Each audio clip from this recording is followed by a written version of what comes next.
안녕하세요. 인테크의 사부작입니다. 아이폰 16E 모델이 이제 출시를 했고 수령을 앞두고 있습니다. 저희도 금요일 날 도착을 할 예정인데요. 지금 시점에 아이폰 16을 살까 아니면 그냥 16E를 사도 괜찮을까 고민하시는 분들이 굉장히 많을 것 같아요. 저희가 16 시리즈를 모두 사용해 본 입장에서 16E를 사도 괜찮을지 같이 한번 이야기를 해보려고 합니다. 지씨는 지금 휴대폰을 어떤 거를 써왔죠? 아이폰 14 프로, 15 일반, 16 일반이랑 프로 쓰고 있습니다. 그 중에서 어떤 제품이 제일 좀 만족스러웠어요? 15 일반이요. 왜 그렇죠? 그게 제일 가벼웠고 색상도 제일 마음에 들었어요. 15 일반을 언박싱 했을 때 기억이 저희도 나요. 딱 들자마자 엄청 가볍다. 맞아요. 그리고 색감이 생각보다 예쁘다라고 생각이 들었었고, 지희 씨가 마음에 들었던 게 디자인적으로 또 어떤 게 있죠? 카메라 부분이 마음에 들었는데요. 저는 이 사선이 되게 예쁘더라고요. 일자보다 대각선이 마음에 들어요. 네. 색감과 디자인이 마음에 들었지만 첫 번째로 꼽았던 부분이 사실은 무게였습니다. 왜냐면 14 프로를 사용을 하면서 손목에 좀 무리가 간다는 느낌을 받았었잖아요. 걔는 완전 돌덩이거든요. 여기 있잖아요, 지금. 듣지 마. 그러니까 14 프로를 사용하다가 15 일반을 넘어와서 만족을 했다가 16 시리즈가 나와서 이제 16 프로와 일반을 한 5개월 정도 사용을 하셨잖아요. 네. 둘 중에는 어떤 제품이 더 마음에 들었어요? 저는 일반이요. 왜냐면 무게가 가볍거든요. 역시 무게라는 요소가 휴대폰은 하루 종일 들고 있기 때문에 상당히 중요한 부분이고, 저도 무게가 휴대폰을 고를 때 가장 중요한 요소 중에 하나라고 생각은 해요. 그런데 프로와 일반을 나누는 가장 중요한 스펙은 지금 프로모션이라고 하는 120Hz거든요. 역체감이 들지 않았어요? 저는 제가 둔감한 편인지 모르겠는데 딱히 모르겠더라고요. 그러다가 이제 중간에 한번 말씀을 해주셨거든요. 그때 잠깐 차이가 났고, 잠깐. 네. 그 다음부터는 또 똑같았어요. 정말 축복받은 눈이라는 이야기를 좀 하고 싶어요. 저는 사실 플러스하고 프로맥스를 번갈아 가면서 사용을 해보려고 준비를 했는데 포기했어요. 저는 이런 부분에 조금 예민한 건지 모르겠는데 사용을 못 하겠다라는 생각이 들 정도로 약간 스트레스를 받더라고요. 그런데 이렇게 일반을 더 마음에 들었다고 이야기를 하니까 그것도 역체감도 없었다, 너무너무 축복받았다는 생각이 들고요. 또 장점이 뭐가 있어요, 일반에? 여기서도 카메라를 들 수 있는데요. 카메라의 성능은 아닐 테고, 이 모양. 그렇죠. 디자인이에요, 결국은. 프로를 보면 인덕션 느낌의 카메라 3개짜리 디자인이 이 프로의 밸런스에는 좀 안 맞는 것 같아요. 프로 맥스로 오면 사실 그래도 좀 볼만하다라는 느낌이 억지로 좀 들거든요. 예쁘진 않지만. 그러다가 일반을 보면 이런 식으로 밸런스가 좀 맞아 들어가는 느낌. 이 케이스가 16E의 케이스인데 16E가 그럼 더 마음에 들 수도 있겠네요.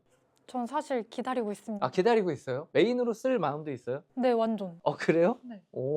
사실 16E가 지금 세상에서 엄청나게 까이고 있단 말이에요. 저도 일부 공감을 하고 좀 치사한 마음은 이만큼 들거든요. 하지만 마음 한구석에 아이폰 16E의 언박싱을 저도 기다리고 있어요. 금요일 날 도착을 하는데 마침 지희 씨가 금요일 날 쉬는 날이에요. 어떻게 그러면 언박싱 하러 출근하시는 건가요? 영상 통화를 영상 하겠습니다. 통화로 출근은 안 된다. 사람들이 어떻게 이럴 수가 있냐라는 지점들이 지희 씨는 다 이해가 돼요, 그럼? 사실 저도 다 이해가 되는 건 아닌데요. 제가 맥세이프도 좋아하고 다이나믹 아일랜드도 잘 쓰고 있잖아요. 그래서 그런 부분은 좀 아쉽긴 한데 아이폰 감성이랄까? 그게 좀 여기에 유독 있는 것 같아가지고 감성이 도대체 뭔가요? 아이폰의 감성. 심플한데 그중에 디테일이 있어요. 아이폰 액션 버튼 누르면은 화면도 같이 이렇게 울렁이듯이 움직이거든요. 그런 미세한 디테일들이 주는 감성이 있다. 그 부분은 저도 어느 정도 인정을 하는 게 변태 같은 부분이 있기는 해요. 물론 요즘에는 조금 애플스럽지 못한 때가 간혹 있긴 한데 16E 모델 같은 경우도 분명히 저도 맥세이프는 좀 선을 넘었다고 생각을 합니다. 본인들이 만들었잖아요. 맞아. 이거는 진짜 뒤통수를 세게 맞은 것 같은 느낌이 들어서 약간 치사한 마음에 안 쓰고 싶은 마음도 있어요, 반발 심리로. 그런데도 기대가 되는 건 좀 어쩔 수 없는 부분이 있는 것 같아요. 지희 씨는 노치 디자인도 괜찮은 거죠? 네, 눈에 거슬리지 않아요? 딱히. 그래요. 이럴 수 있어요. 이 디자인이라는 영역은 사실 뭐 정답이 있는 게 아니잖아요. 지금 보여드리는 제품이 맥세이프가 들어있는 16E 케이스란 말이에요. 그러면 무선 충전 중에서도 고속 무선 충전만 지원을 안 할 뿐이지 7.5W 고속 충전은 지원을 하는 거고, 이런 케이스를 사용을 하면 맥세이프 액세서리를 그대로 이용을 할 수 있단 말이에요. 그리고 아이폰 16이하고 16 일반이랑 26만 원 가격 차이가 난단 말이에요. 지희 씨한테 26만 원이라는 가격 차이 어떤 의미인가요? 좋은 옷 하나 살 수 있는 가격 정도? 26만 원짜리 패딩을 하나 사고 싶다라고 했을 때 어느 정도 고민을 해요? 아, 저는 좀 많이 고민해요. 그러니까요. 지금 26만 원이라는 돈이 사실은 그렇게 적은 돈이 아닙니다. 16e에서 일반으로 넘어갈 때 26만 원을 더 줘야 하고 16 일반에서 16 프로를 갈 때 30만 원을 더 줘야 된단 말이에요. 그러면 16e와 16 프로의 차이는 56만 원이에요. 이렇게 따지고 보면 사실은 56만 원으로는 우리가 할 수 있는 일이 굉장히 많잖아요. 자, 그러면 지희 씨가 현재 14 프로를 계속 사용하고 있었다고 가정하고 15 일반 다 안 써봤고 16 일반과 16E 그리고 16 프로 이 셋 중에 어떤 모델을 고를지 한번 이야기를 해주세요. 제가 교체 시기가 되었다면 16E를 살 것 같아요. 그럼 용량은 128기가부터 시작을 하는데 충분한가요? 네, 저는 충분했어요. 제가 사진이 적은 편은 아닌데 뭐 나쁘지 않더라고요. 그 이유가 아이클라우드 사용하시죠? 네. 아이클라우드를 사용하면 사진이 클라우드에 보관이 되고 필요할 때만 다운을 받아서 휴대폰으로 내려오기 때문에 용량을 좀 효율적으로 관리를 할 수가 있어요. 저희의 나스보다 아이클라우드가 보안이 그래도 좀 뛰어나지 않을까라는 생각을 저는 개인적으로 가지고 있습니다. 자, 그러면 16E는 배제한 채로 16 프로와 16 일반을 사용해 본 입장에서 둘 중에는 어떤 제품을 고를지 한번 이야기를 해주세요. 일반이요. 오, 여기서는 또 일반이 낫군요. 왜 그렇죠? 저는 직업 특성상 손목을 많이 쓰다 보니까 무게가 굉장히 중요한 포인트거든요. 근데 일반이 가장 가벼워서 쓰기에 편하더라고요.